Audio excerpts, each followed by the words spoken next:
આપણે બધાને ખ્યાલ છે કે છેલ્લા 2 દિવસમાં સારો એવો વરસાદ કચ્છમાં પડ્યો છે અને હજુ પણ આવનાર 3 દિવસ સુધી કચ્છ રેડ એલર્ટ ઝોનમાં છે, એટલે ભારેથી અતિભારે વરસાદ ત્યાં થઈ શકે. કચ્છમાં ખાસ નખત્રાણા માંડવીમાં ખૂબ વરસાદ પડ્યો છે.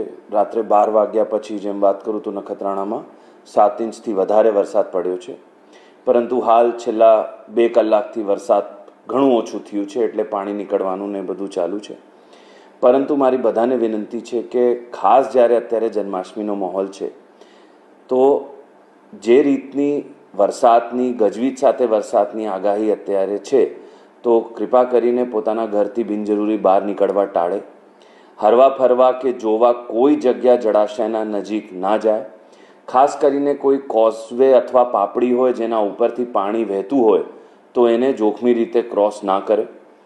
સમગ્ર વહીવટી તંત્રને એલર્ટ કરવામાં આવ્યું છે.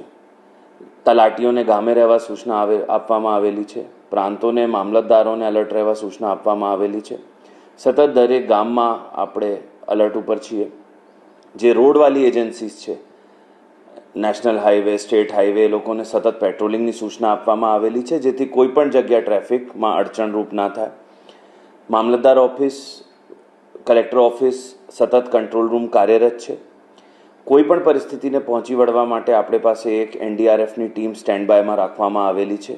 કોઈ પણ જગ્યા જરૂરત થાય તો આ ટીમ સતત મૂવ કરી શકે. ફરી એકવાર બધાને મારી વિનંતી કે ખાસ જન્માષ્ટમીનો તહેવાર છે, પરંતુ આ પરિસ્થિતિને જોતા કૃપા કરીને બિનજરૂરી ઘરથી બહાર નીકળવા અને ખાસ કરીને કોઈ પણ જળાશયની નજીક જવા ટાળવા જરૂરી છે. એકવાર સમસ્ત કચ્છવાસીઓને જન્માષ્ટમીની ખૂબ ખૂબ શુભકામનાઓ.